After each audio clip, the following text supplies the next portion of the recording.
The year 2026 is often seen as the age of artificial intelligence and smart cities.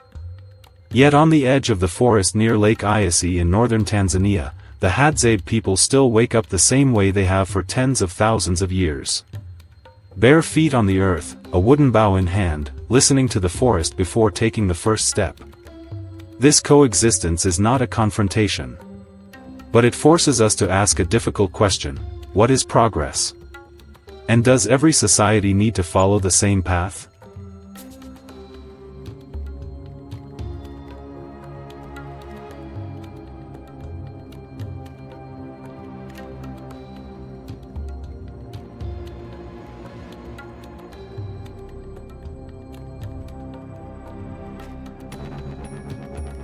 The Hadzabe men move quietly into the forest. There is no excitement of conquest, no sense of achievement to prove. They do not hunt to show strength or skill. They hunt because the survival of the community depends on it. In this forest, small animals, familiar parts of the ecosystem, are not seen simply as prey but as links in the cycle of life, a cycle humans themselves depend on. Every arrow is released only after careful observation and consideration. The bowstring is drawn tight. The decisive moment comes quickly and precisely, without delay, without excess. When the animal falls, the group remains silent. No cheering, no celebration. That moment is not a religious ritual but an acknowledgement of a law of life. One life continues because another has ended. In the Hadzabe worldview, hunting is not about dominating nature. It is a harsh but honest exchange, where humans do not place themselves above the environment that sustains them.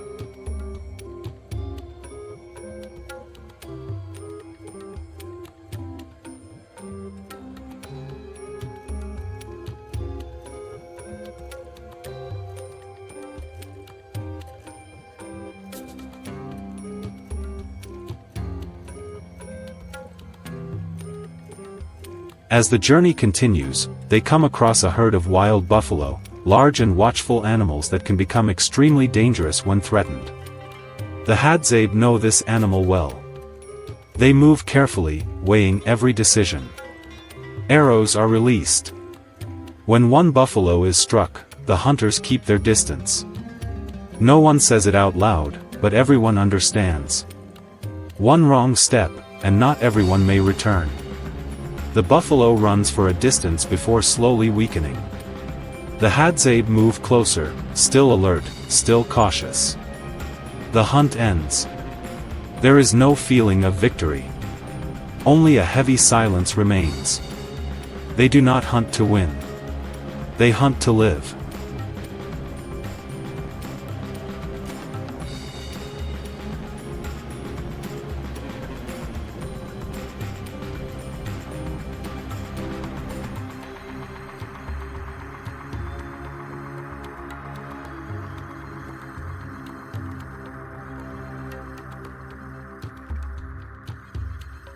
The meat is brought back to the camp. They light the fire. Pieces of meat are roasted directly over the glowing coals, then divided into equal portions. No one eats first. No one keeps the best part for themselves. The meal takes place on the bare ground. Children, elders, hunters, and visitors all sit together. Here, eating is not only about easing hunger. It is a confirmation that the community remains whole. The Hadzabe do not ask, "What will we become in the future?" They ask, "Are we still together today?"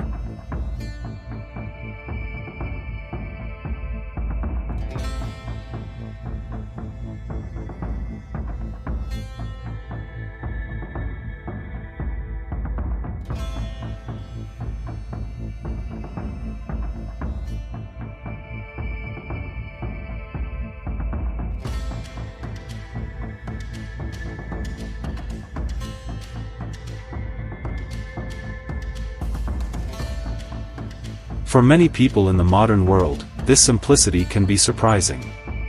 But in the flickering light of the fire, what becomes clear is not a lack of things, but an abundance of connection, something many developed societies are struggling to recover. The Hadzabe have no electricity. They have no data storage systems. Yet they are not known as a community facing long-term social isolation or the chronic psychological crises often seen in industrial societies. They know what they will eat today. They know how long the forest allows them to stay. They know when it is time to leave. For them, that is enough.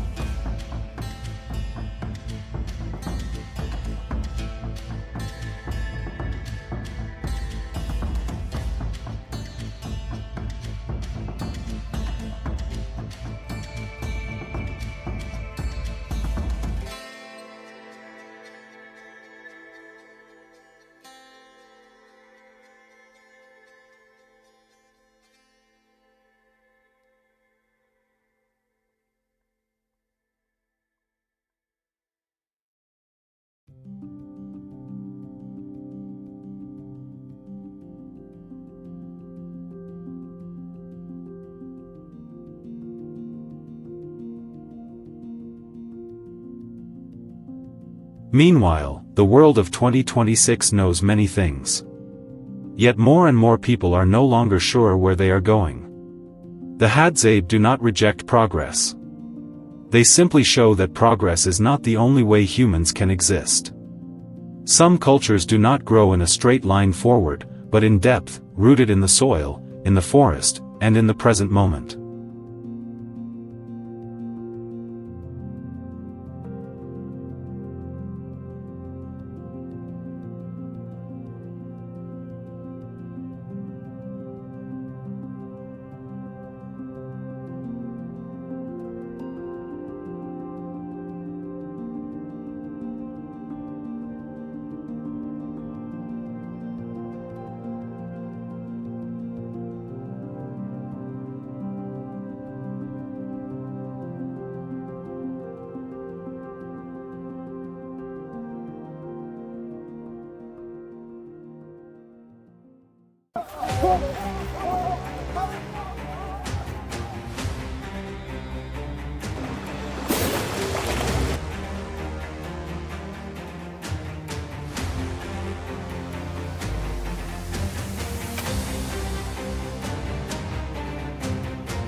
In Tanzania, where rivers and wetlands weave through vast grasslands, there's a predator that even the strongest animals approach with caution.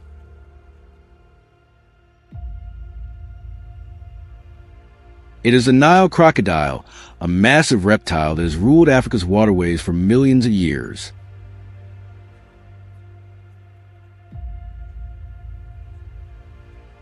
Yet in this harsh landscape, the Hadzabe people continue to live, hunt, and travel along rivers where crocodiles are often found.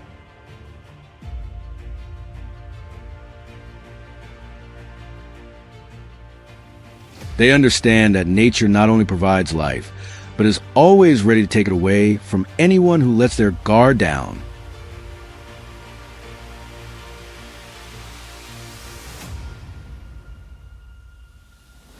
For that reason, they are sometimes forced to take part in one of the most dangerous hunts imaginable.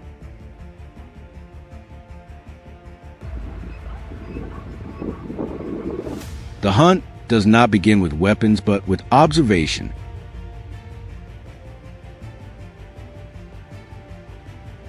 The Hadzabe men pay close attention to every drag mark in the sand and every footprint pressed into the wet mud.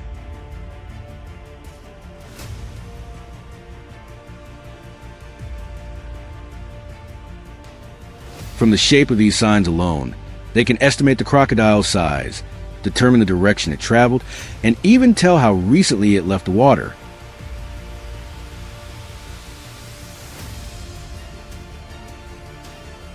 The group may spend long minutes watching the river, listening for warning calls from birds, studying small ripples on the surface, and waiting for any indication that the predator is still nearby.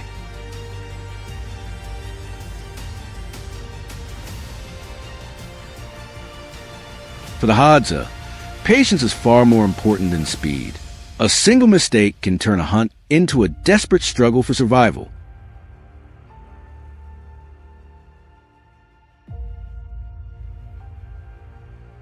Once the crocodile's location has been confirmed, the group begins preparing.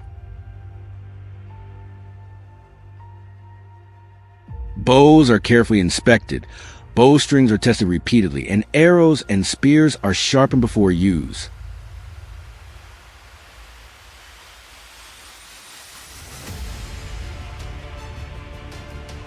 The Hadzabe know that a crocodile's hide is incredibly thick and tough, making precise shot placement far more important than raw strength.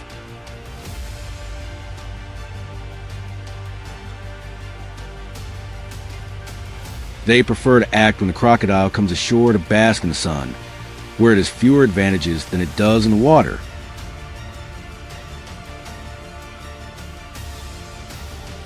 Every movement is slow, deliberate, and silent.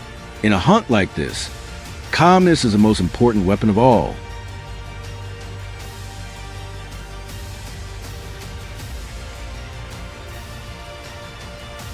The crocodile lies motionless like a giant log, yet remains aware of everything happening around it.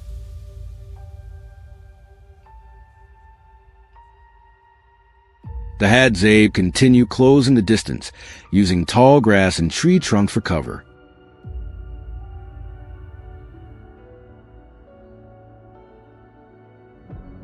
If the shot is accurate enough, the crocodile can be wounded before it has a chance to return to the water.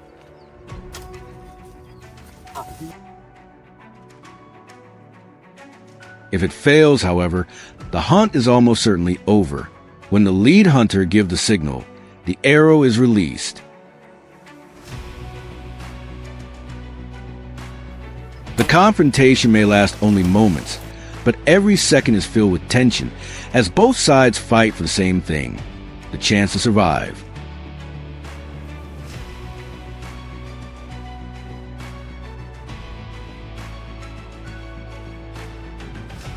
After the crocodile has been secured, the process of cleaning and butchering begins. For the Hadzabe, no part of the animal is wasted.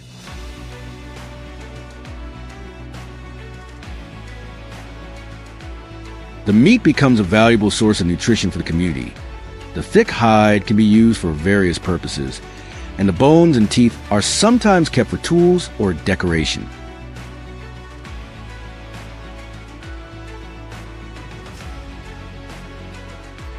The success of the hunt does not belong solely to the hunter who fired the first shot. It is shared among everyone.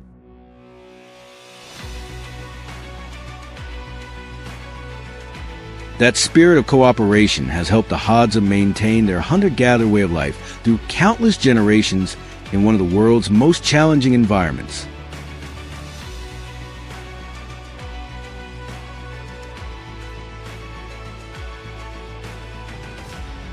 Even so, hunting crocodiles is never a routine activity for the Hadzabe.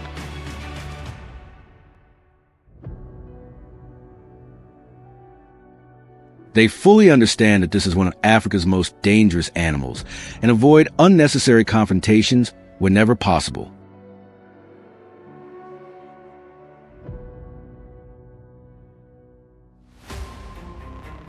Most of the time, they simply observe from a distance, choose safe places to collect water, and leave immediately if they notice signs of crocodile nearby.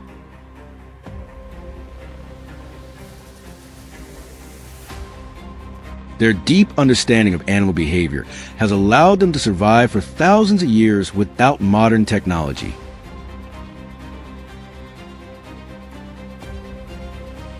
They know when to move forward, when to wait, and most importantly, when to walk away.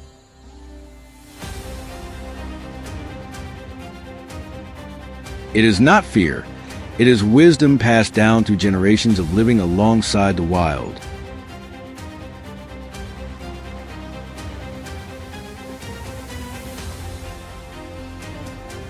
As the sun slowly sets beyond the endless grasslands, the crocodile hunt comes to an end.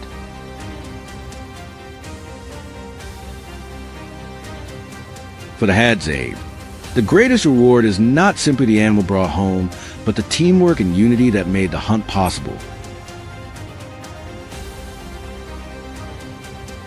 Once the catch reaches camp, Everyone gathers to prepare the meal, share the food, and sit together around the fire.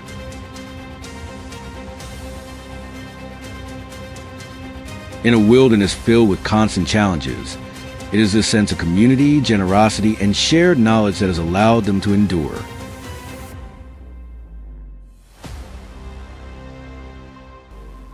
More than any weapon or hunting skill, these values are what truly define the strength of the Hadzabe people.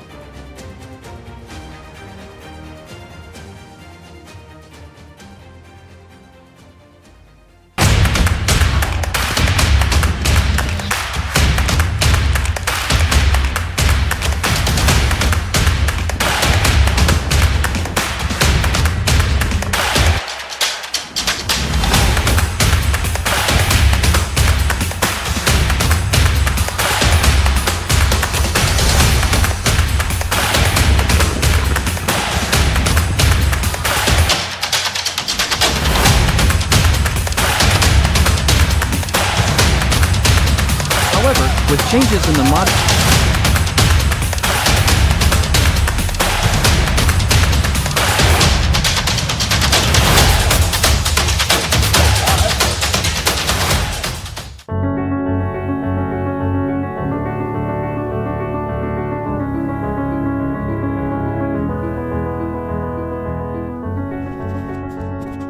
At dawn, the vast savanna and open woodland slowly came to life.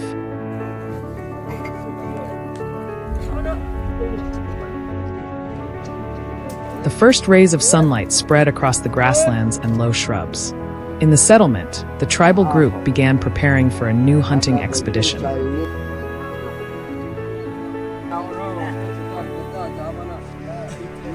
They checked their bows, arrows, ropes, and necessary equipment before setting out. Nearby, a leopard started moving around the low bushes in search of hunting opportunities.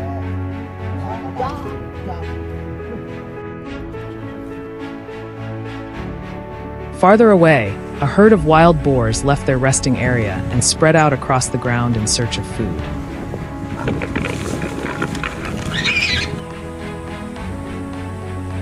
Many grazing animals also appeared across the open plains, creating a lively morning scene.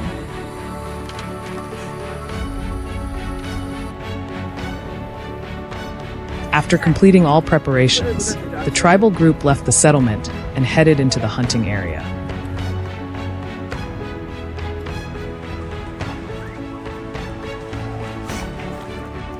The tribal group moved deeper into the hunting grounds located between the open woodland and the wide savanna.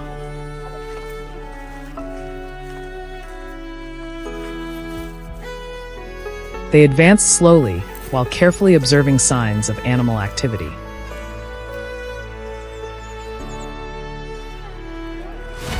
Ahead of them, the leopard silently moved among the bushes and closely watched grazing animals feeding nearby.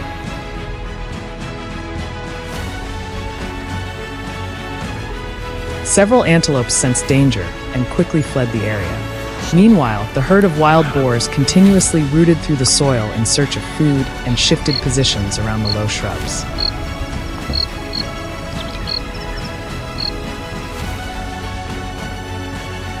Many individuals moved back and forth between open patches of land and bushy areas.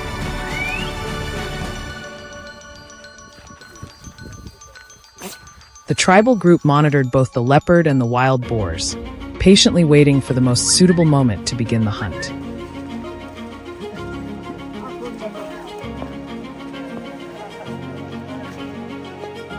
The leopard continued moving through the open woodland filled with scattered shrubs. It constantly observed its surroundings before changing position to approach areas where many grazing animals were present.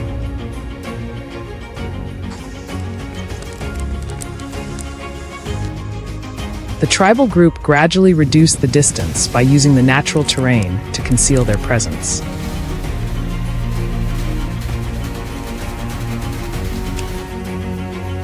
Everyone moved carefully while maintaining a stable formation. After some time, the leopard emerged into a more open area among patches of short grass.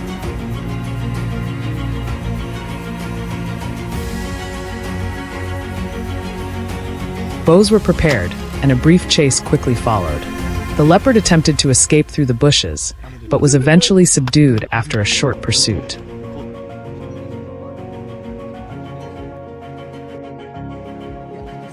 After the leopard hunt, the tribal group shifted their attention to the herd of wild boars.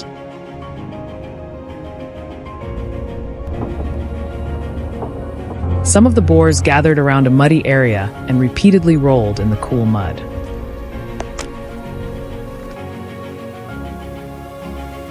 Others rooted through the soil or searched for food around the low shrubs. The hunters patiently observed and selected a suitable target. When one wild boar became distracted while moving around in the mud, the first arrows were used, but the animal still managed to run away.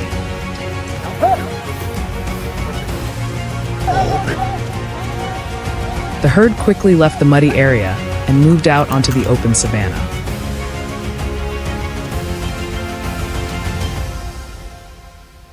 The pursuit continued across the grasslands. When one wild boar appeared in a more exposed area, bows and arrows were used again.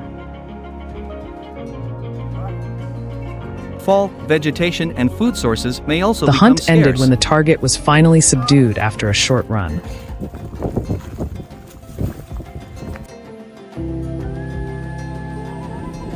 The tribal group returned to the settlement after completing the hunts of the day.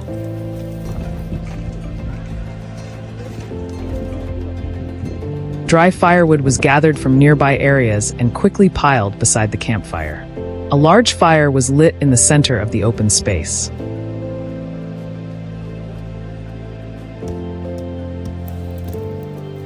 The wild boar meat was carefully prepared and placed into large cooking pots.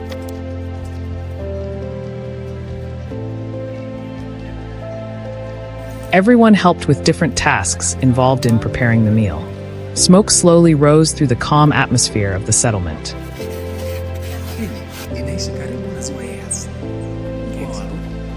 Once the food was ready, the members of the tribe gathered together to eat and talk.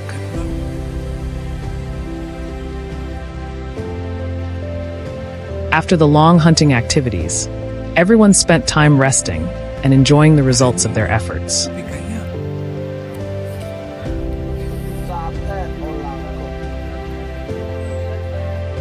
After the meal, a group of tribesmen left the settlement once again to search for additional food sources.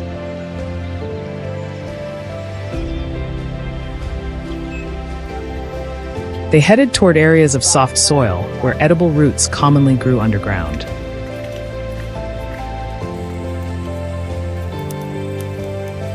Using simple tools, they began digging and gradually uncovered many roots of different sizes.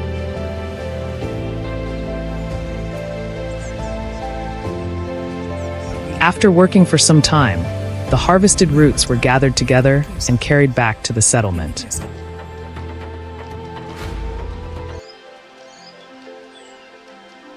At the camp, the fire continued burning with glowing pieces of wood. The roots were placed directly near the hot embers to roast. Their aroma slowly spread throughout the area.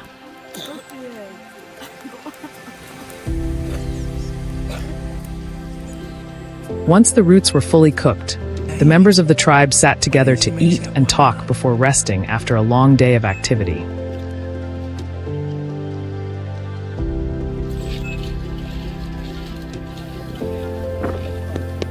The natural environment gradually returned to a peaceful state after the day's activities. Some herbivorous animals continued to move slowly across the grasslands.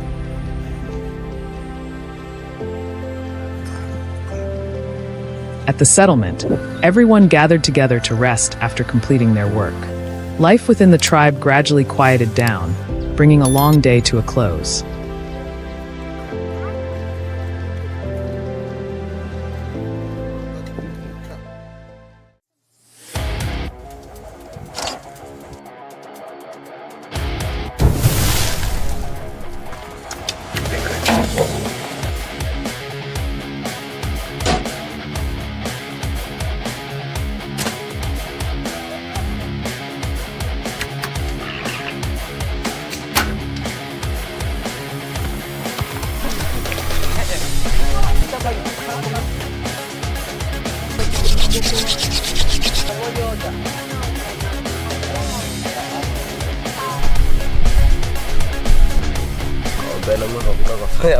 Between the pace of modern life, where people are accustomed to comfort and abundance, the Hadzabe continue to exist in a way that feels almost the opposite.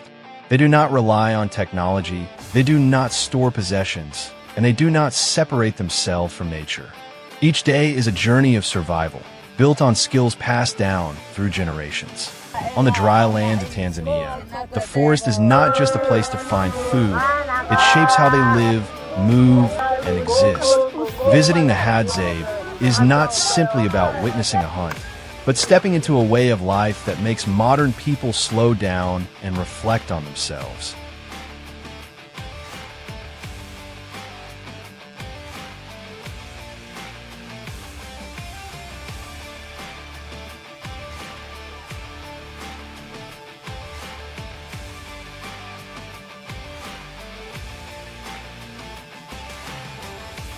The morning on the savannah begins in stillness.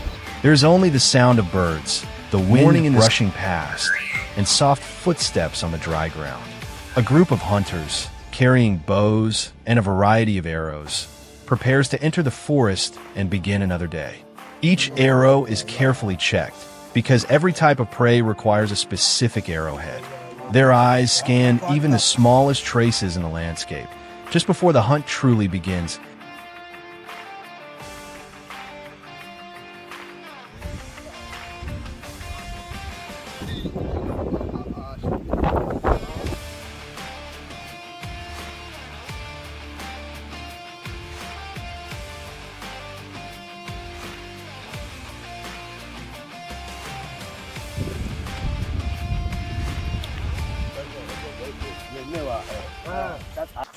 As the journey starts, they follow signs that are almost invisible. Footprints pressed into the sand, grass slightly bent, or the fresh scent of animal droppings. To the Hadzabe, the forest is like an open book where every mark tells a story from minutes or hours before. Along the way, small opportunities suddenly appear.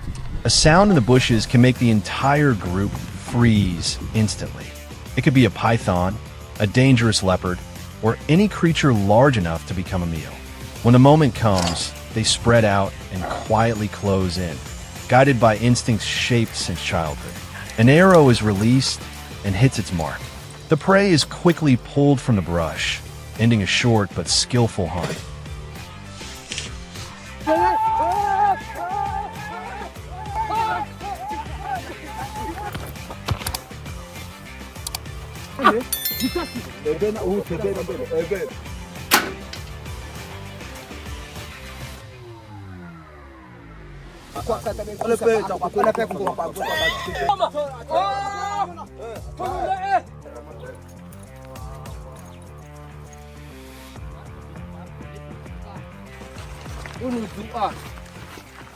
Under the blazing sun, the air seems to stand still. The hunters, bare-chested and lean, move silently like shadows. The prey is close now. Every step becomes more deliberate. The thick bushes ahead begin to tremble, a sign that cannot be mistaken. The animal bursts through narrow paths, breathing hard like a survival machine pushed to its limits. An arrow is fired, and it lands perfectly to...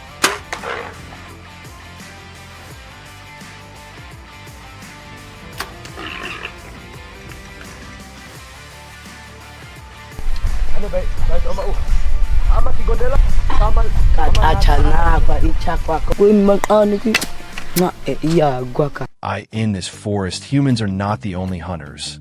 At times, nature reveals unexpected encounters between different species along the same path.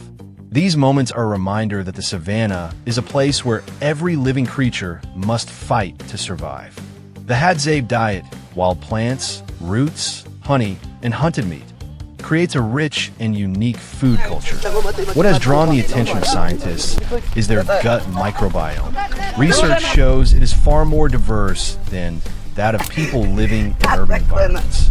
Hundreds of bacterial species coexist, shifting with the seasons and diet, like a living ecosystem inside the body. No processed food, No refined sugar, minimal use of antibiotics, just nature. And their bodies respond accordingly. Resilient, adaptable, and remarkably flexible.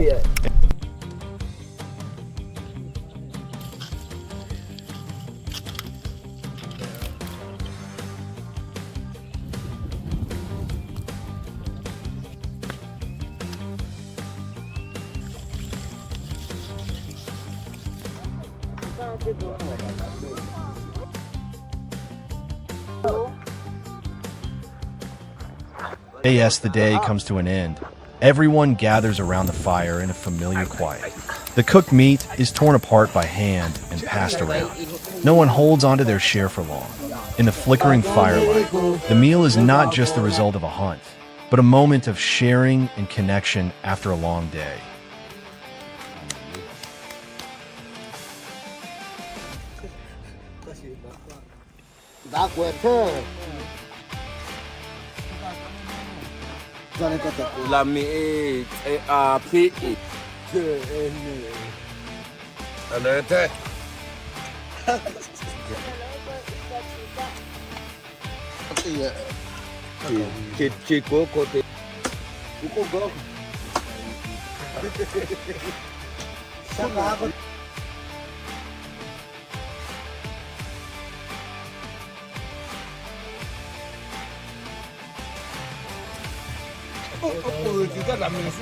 What makes the Hadzabe truly remarkable is not just their hunting skills, but the way they live in harmony with nature.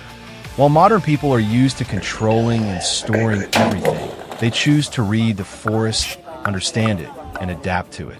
As the sun sets over the savanna, their day ends simply. They have walked, hunted, eaten, and lived. And perhaps that is what makes us reflect. That living well is not always about having more, but about knowing what is enough, sharing with others, and appreciating what we already have.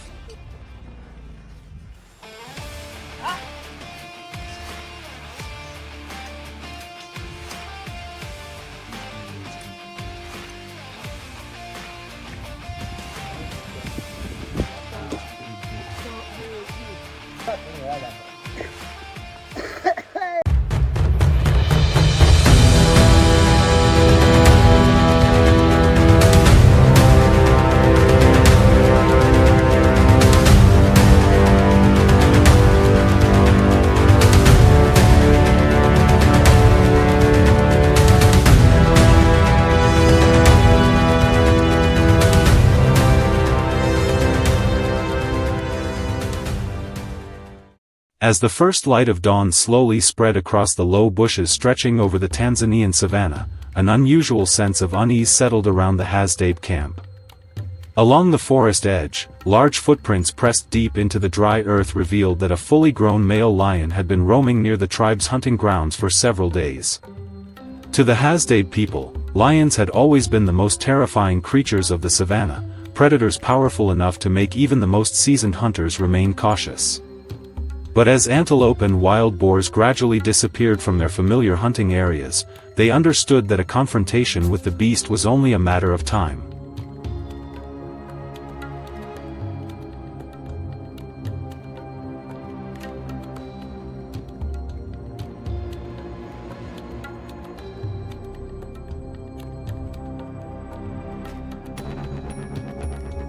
There were no loud shouts or modern equipment like those used by hunting teams today.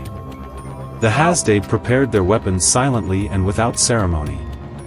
They checked their bowstrings, sharpened their spear tips, and covered their bodies with dust to hide the human scent carried by the savanna wind. Their small arrows were coated with poison extracted from native desert plants, ancient weapons that had accompanied their ancestors through countless hunting seasons across the harsh lands of Africa.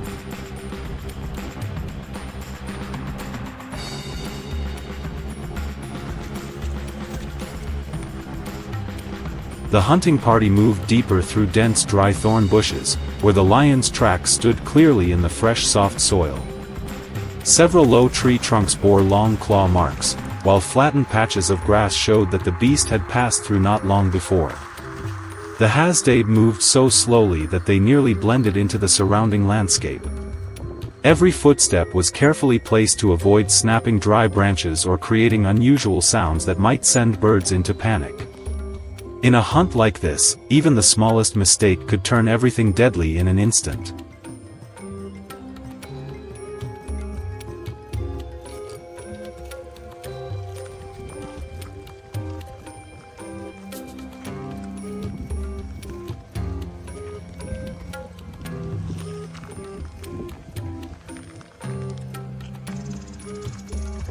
As they approached an area filled with massive rocks near the forest edge, the group quickly discovered the carcass of an antelope that had not yet begun to decay.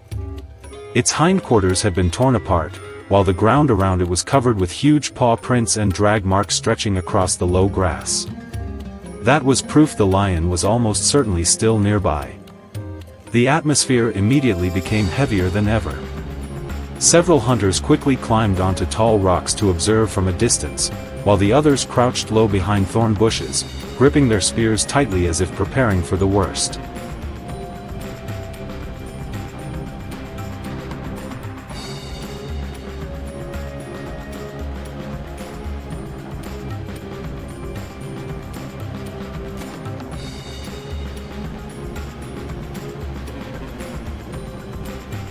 At that very moment, a deep roar suddenly echoed from the trees. The sound was not especially violent, yet it was enough to freeze the entire landscape in silence. From within the tall grass swaying gently in the wind, the massive male lion slowly emerged. The dark black mane surrounding its neck made its body appear even larger beneath the morning sunlight. It did not immediately flee, but stood still, staring directly at the hunters with cold and cautious eyes. In that moment, the distance between man and the king of the savannah was only a few dozen meters.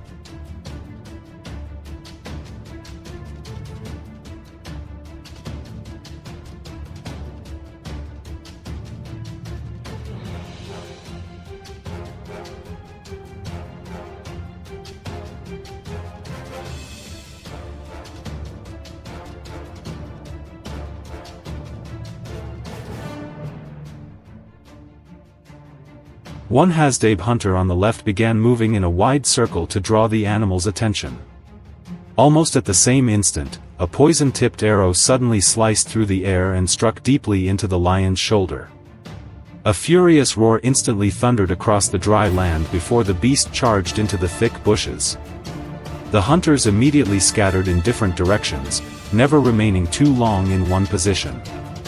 They understood clearly that a wounded lion was more dangerous than any other animal on the savannah.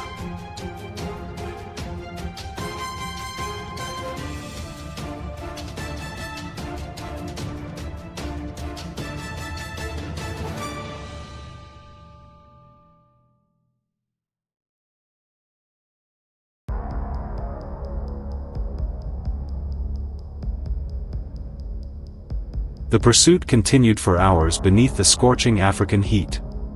The Hadzabe did not attempt to approach directly, but patiently kept their distance while silently tracking drops of blood and crushed grass along the trail. The poison from the arrow slowly began taking effect, causing the lion's movements to grow weaker and slower. From time to time, faint roars echoed in the distance like the final declaration of the ruler of the vast savannah.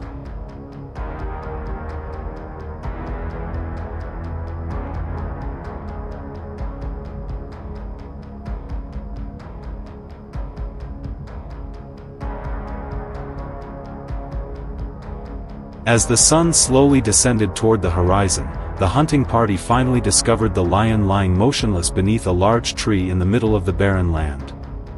No one rushed forward. They stood watching for a long time to ensure the animal was no longer capable of fighting back. Only when all danger had truly passed did the group slowly step closer. For the Hadzabe people, this was not merely a hunt, but also an act of respect toward one of the fiercest and most formidable rivals in the wild.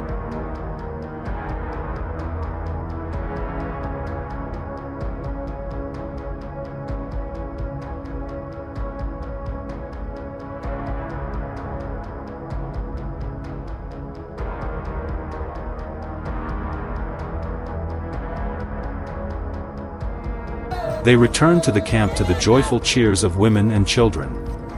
A fire quickly blazed to life in the middle of the clearing, its orange glow reflecting across faces covered in dust after an exhausting day of tension. Songs blended with dancing footsteps and rhythmic drumming that echoed throughout the African night. In that untamed land, the life of the Hadzabe people continued just as their ancestors had survived for thousands of years, relying on hunting skills, perseverance, and courage to endure the harshest forces of nature.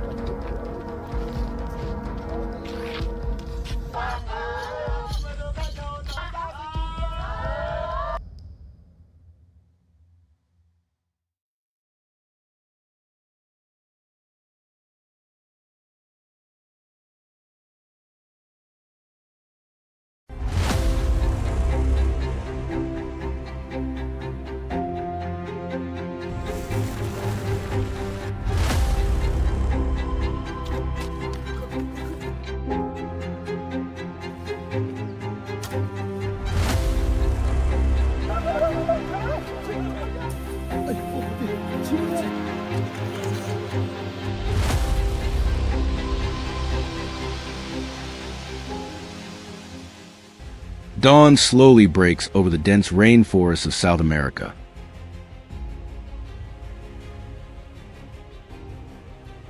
Mist still clings to the towering trees, while the calls of tropical birds echo through the wilderness.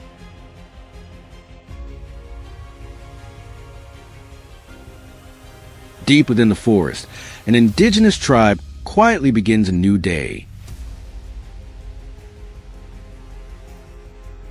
This is not an ordinary hunting expedition. Their target is a jaguar, the most formidable predator in the jungle. This hunt is not about proving strength or seeking glory.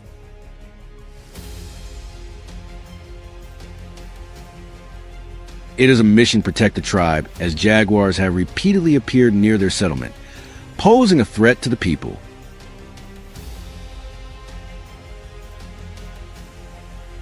Join us as we explore how indigenous hunters confront one of the most dangerous predators of the rainforest.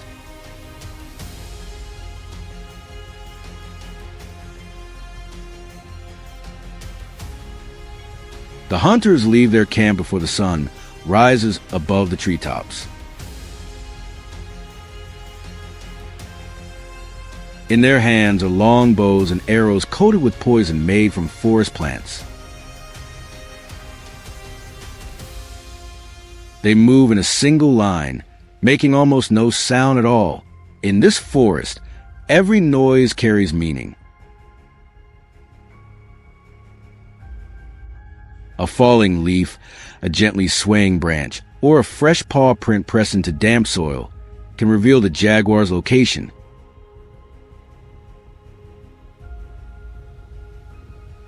They stop frequently to observe their surroundings. Large tracks deeply embedded in dry sand suggest that the predator passed through only a short time ago.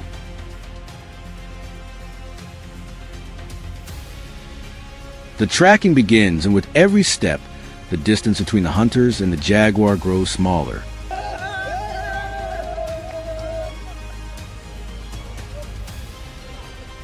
As they move deeper into the jungle, an unusual silence settles over the forest.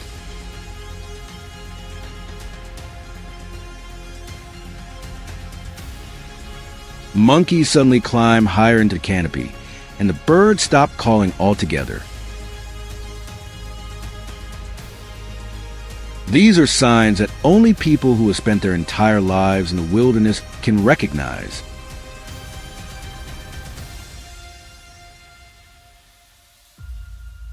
The jaguar is close. No one says a word, yet everyone understands.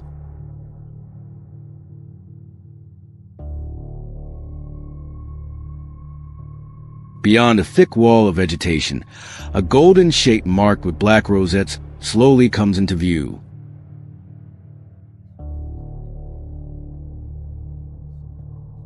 Moments later, the animal climbs onto a large tree and surveys everything around it.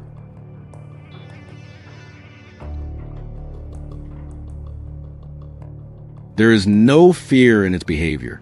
In this forest, it is the ruler. The hunters know that a single mistake could instantly reverse the situation, turning them from hunters into prey.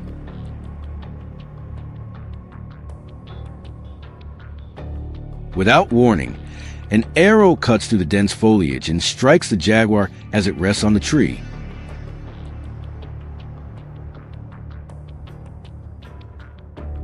Within moments, the poison coating the arrow begins to take effect.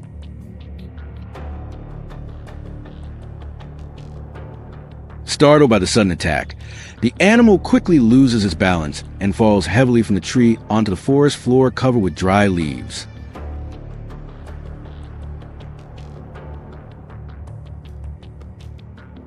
The impact shatters the silence, sending the surrounding forest into chaos. Yet the hunters do not celebrate.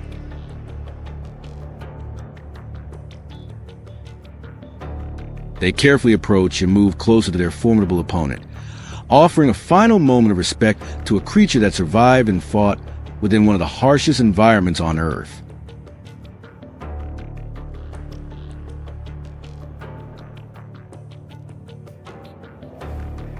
Once they are certain the animal no longer poses a threat, the hunters begin carrying their catch back to camp.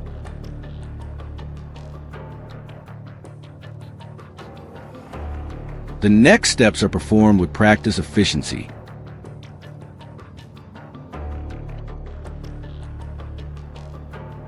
They process the animal and separate the meat into portions for cooking and preservation.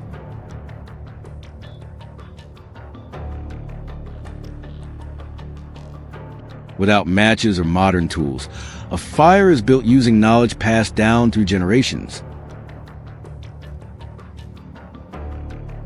As the meat cooks over flames, everyone gathers around to share the results of the hunt. No one keeps the food solely for themselves. In this forest, survival depends on cooperation, and every successful hunt benefits the entire community.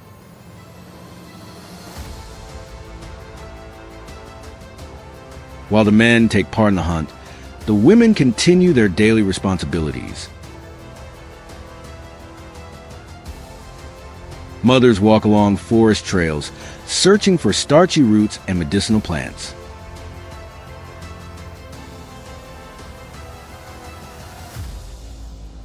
Some children collect honey from beehives hidden high in the trees, carefully gathering pieces of golden wax.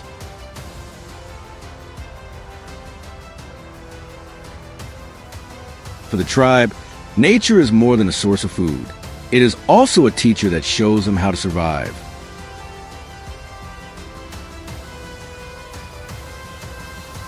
They take only what they truly need and leave enough behind for the forest to regenerate. This balance has allowed them to live alongside nature for countless generations.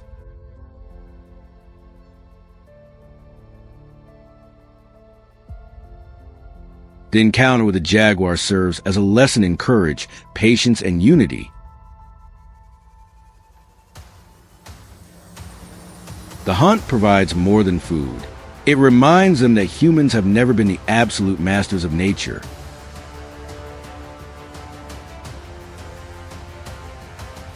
To survive, they must respect every living creature, including the most feared predators.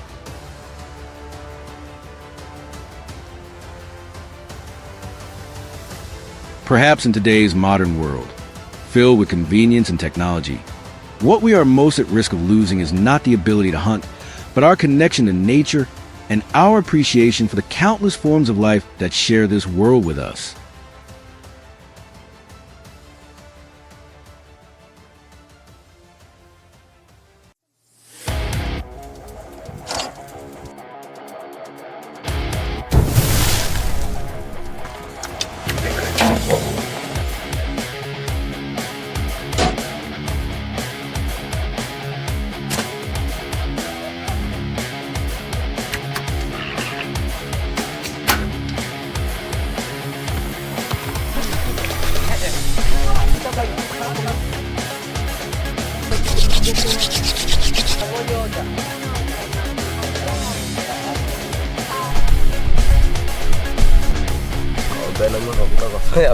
Between the pace of modern life, where people are accustomed to comfort and abundance, the Hadzabe continue to exist in a way that feels almost the opposite. They do not rely on technology, they do not store possessions, and they do not separate themselves from nature. Each day is a journey of survival, built on skills passed down through generations. On the dry land of Tanzania, the forest is not just a place to find food, it shapes how they live, move, and exist. Visiting the Hadzabe is not simply about witnessing a hunt, but stepping into a way of life that makes modern people slow down and reflect on themselves.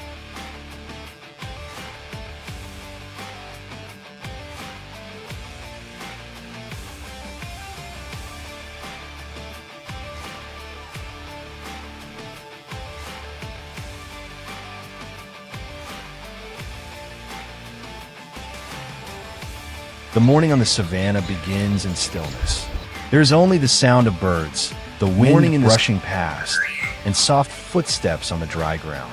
A group of hunters, carrying bows and a variety of arrows, prepares to enter the forest and begin another day. Each arrow is carefully checked, because every type of prey requires a specific arrowhead. Their eyes scan even the smallest traces in the landscape, just before the hunt truly begins.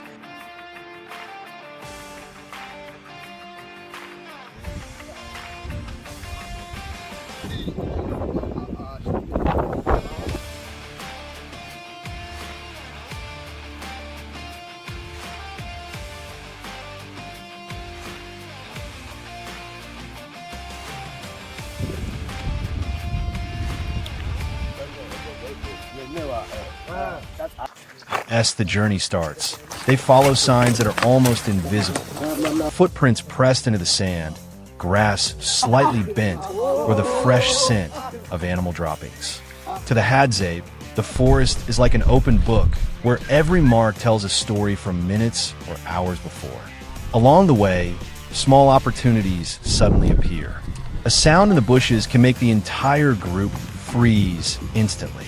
It could be a python, a dangerous leopard, or any creature large enough to become a meal. When the moment comes, they spread out and quietly close in, guided by instincts shaped since childhood. An arrow is released and hits its mark.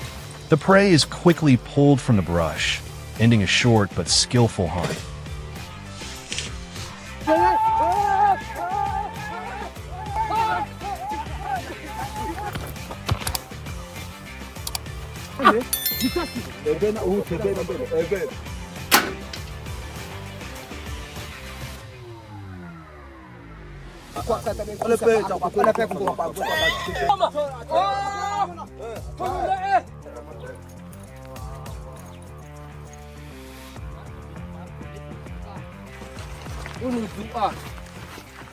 Under the blazing sun, the air seems to stand still. The hunters, bare-chested and lean, move silently like shadows. The prey is close now. Every step becomes more deliberate.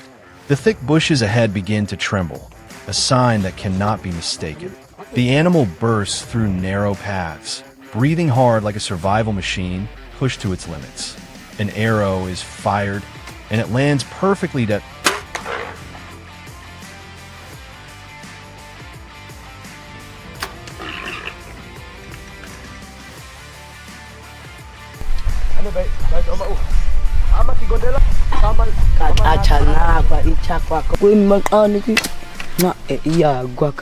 In this forest, humans are not the only hunters.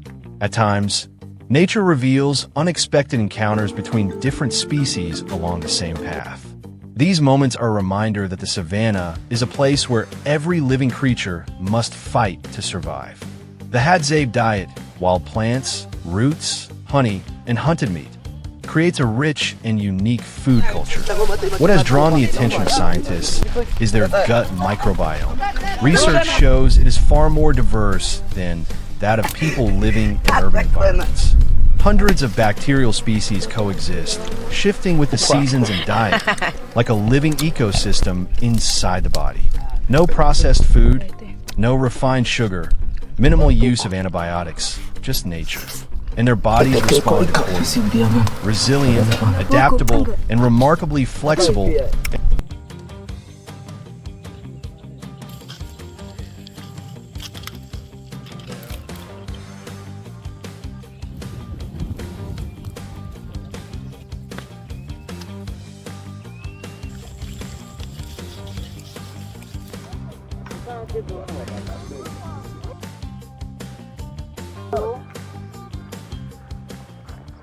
As the day comes to an end, everyone gathers around the fire in a familiar quiet.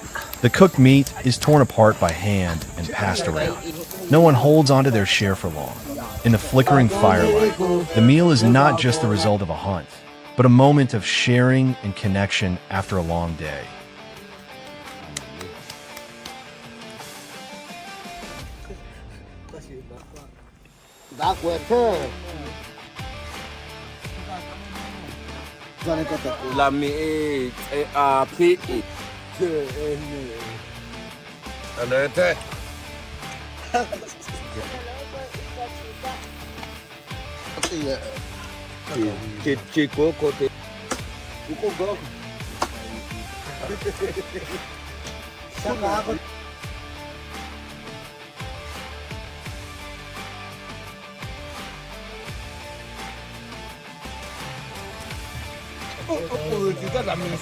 What makes the Hadzabe truly remarkable is not just their hunting skills, but the way they live in harmony with nature. While modern people are used to controlling and storing everything, they choose to read the forest, understand it, and adapt to it. As the sun sets over the savanna, their day ends simply. They have walked, hunted, eaten, and lived. And perhaps that is what makes us reflect.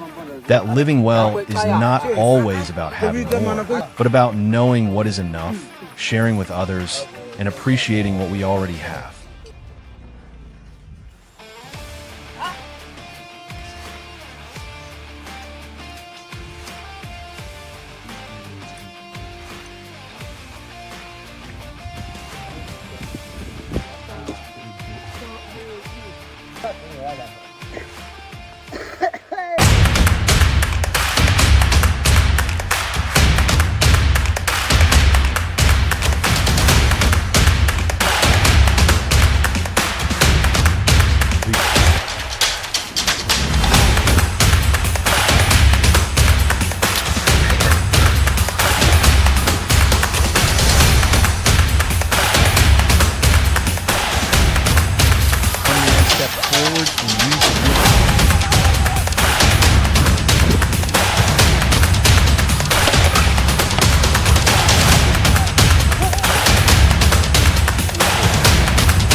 Late afternoon settled over the dry grasslands east of Lake Iasi, with the heat still lingering above the cracked earth. There was almost no wind. The last rays of sunlight filtered through the low shrubs,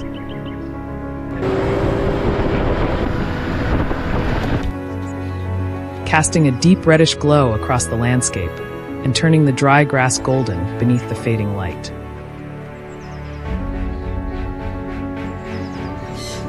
For the Hadza people, this was the ideal time to search for water in the vast wilderness.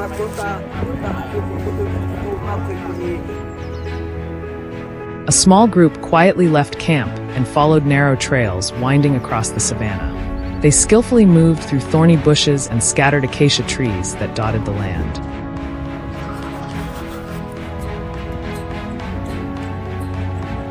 To most people, this place might seem empty and lifeless, but to the Hadza, even the smallest sign left behind by nature carried meaning.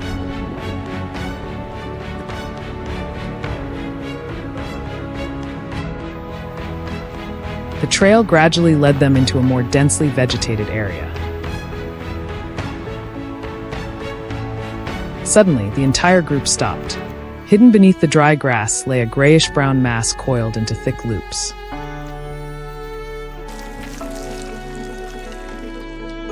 Its scales reflected the afternoon sunlight, glimmering like metal.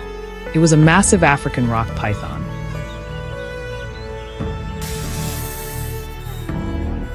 The snake remained almost completely motionless, blending into its surroundings like a fallen branch forgotten in the grass.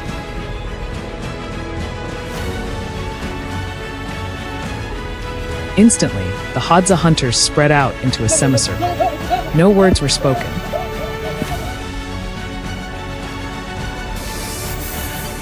A few quick glances and simple hand signals were enough for everyone to understand. An arrow was placed on the bowstring. Its tip had been coated with poison derived from Adenium obesum, a plant known for its ability to weaken prey over time.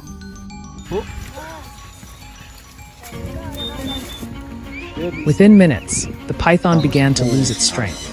The hunt ended quickly. The valuable meat would provide food for the group in the days ahead.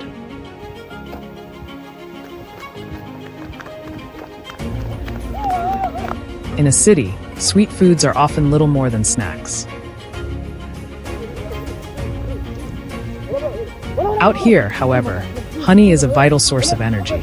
Hunting trips can last for hours or even an entire day, so the Hadza make full use of the gifts nature provides.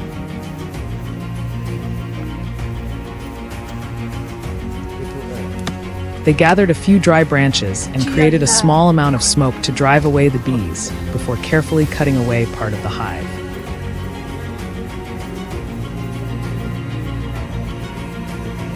Thick golden honey slowly dripped into their hands. There was no ceremony and no announcement.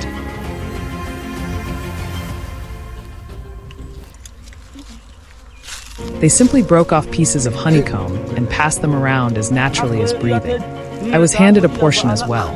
The rich sweetness of the honey combined with the soft chewiness of the wax created a flavor I would never forget.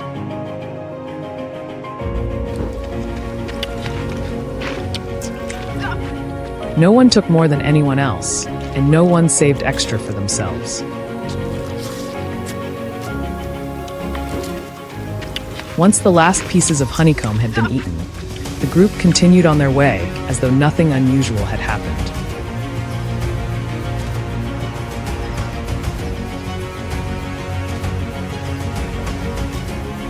Their day did not begin with schedules or packed calendars.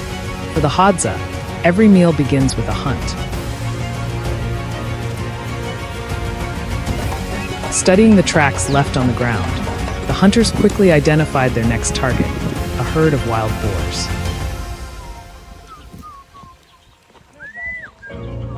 One hunter quietly moved ahead while the others spread out to either side.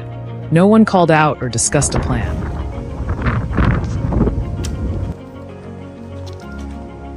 Brief hand movements and years of shared experience were all they needed.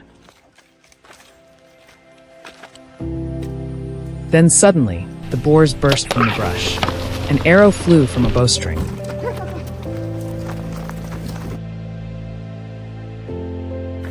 The animal ran a short distance before collapsing. The hunter quickly approached.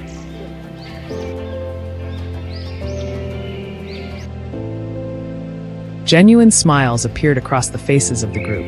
It was not the joy of victory, but the satisfaction of knowing the entire camp would have a good meal waiting for them.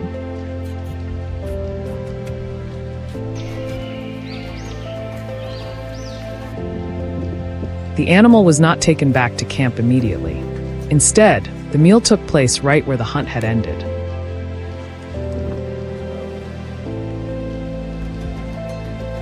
A small fire was built from dry branches gathered nearby.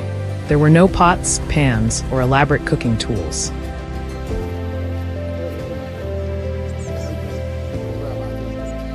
Pieces of meat were placed directly over the glowing coals. As the aroma spread through the evening air,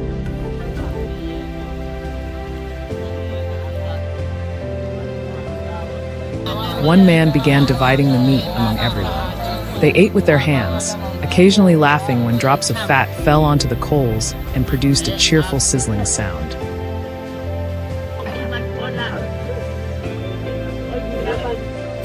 By the time the sun disappeared behind the distant acacia trees, The camp had begun to glow with small fires.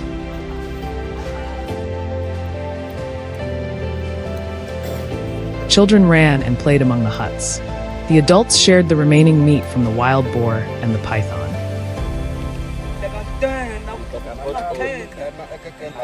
There were no modern conveniences, only a sky filled with countless stars overhead. Beside one of the fires, a hunter quietly sharpened his arrows in preparation for the next day's journey.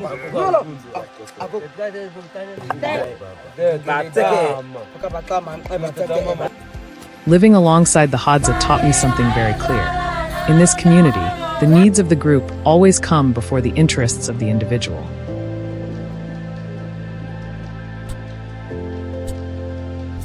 Survival skills are not learned from books, but passed down through generations of real-life experience. Hunting is not simply a way to find food. It is also the thread that binds the community together.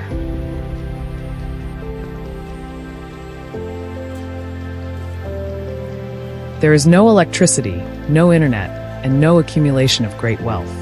Yet they possess something many modern societies are gradually losing: a deep sense of connection and a willingness to share.